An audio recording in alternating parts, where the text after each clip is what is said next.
ব্যাপার? আপনারা এই খুনি আসামিটারে নিয়ে আমাদের বাড়িতে কেন আসছেন? বুঝলাম না অফিসার, এই খুনি আসামির তো ফাঁসি হওয়া উচিত। ও আমার ভাইকে মারছে, ওকে নিয়ে আপনারা রাস্তায় রাস্তায় এইভাবে ঘুরতেছেন, ওর ফাঁসি দেন না কেন? আগামীকাল সকাল 10টায় তার ফাঁসি। তার একটা শেষ ইচ্ছা ছিল তার মার কবরটা দেখবো, তার জন্য তাকে নিয়ে আসছি। ভালো করছেন, খুব ভালো করছেন। আমারও মনে মনে শেষ একটা ইচ্ছা ছিল, যে খুনি আমার ছেলেকে খুন করছে তার নিজ হাতে শাস্তি দেওয়ার। মাইরে ফেলাম, মাইরে ফেলাম, মাইরে ফেলাম। ছাড়েন, আজকে তোর মাইরে ফেলাম। ছাড়েন ওনাকে। আপনি কি করছেন? পুলিশের সামনে আপনি অপরাধীর গায়ে হাত দিচ্ছেন, এটাও তো একটা অপরাধ। আপনার কি শাস্তি হতে পারে আপনি জানেন? ঠিক বলছেন অফিসার, অন্যায় কেন হবে? আমার মা যা করছে সব ঠিকই করছে। ওরে তো থাপ্পড় মারা খুব কম হয়ে গেছে, ওর তো জুতা দিয়ে পিটানো উচিত ছিল।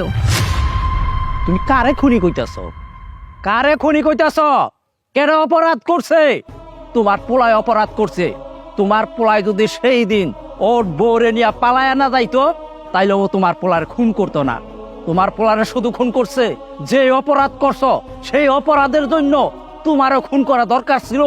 তোমার আশকারা পাইয়া সেই দিন ওর বউরে নিয়ে তোমার পোলায় পালায়া গেছিল।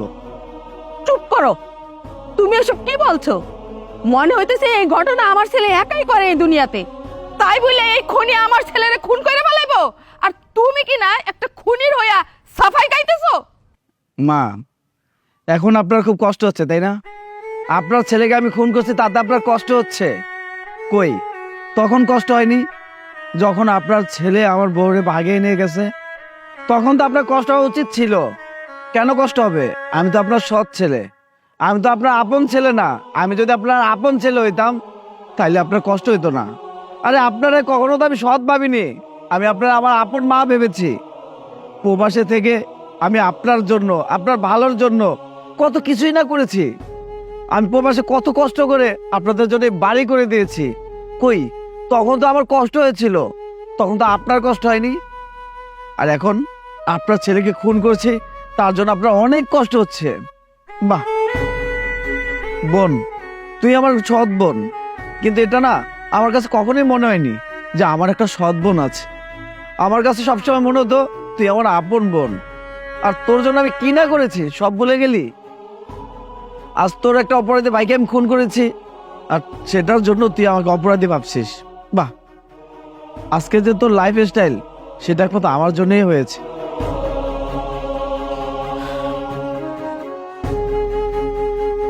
শুনেন, আমি আপনাদেরকে দেখতে আসি নাই, কারণ আপনাদের দেখতে আসবো কোন আশায়? আমার আশা তো তখনই মরে গেছে যখন আমি বুঝতে পেরেছি যে আপনারা কেউ আমাকে ভালোবাসেন না। আমি এসেছিলাম আমার মায়ের কবরটা জিয়ারত করতে, কারণ আমি মরার পর তো আমার মায়ের জন্য কেউ দোয়া করবে না, তাই এসেছিলাম। বাবা, তোমার প্রতি আমার অনেক রাগ ছিল, কিন্তু আজকে আমার প্রতি তোমার যে ভালোবাসা দেখেছি, তারপর তোমার প্রতি আমার আর কোনো রাগ নেই, আর কোনো রাগ নেই।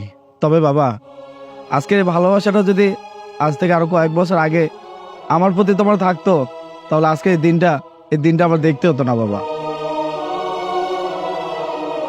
তোমার সাথে আর কখনোই আমার দেখা হবে না। ভালো থেকো বাবা, আমার জন্য দোয়া করো। স্যার, আমাকে নিয়ে চলুন।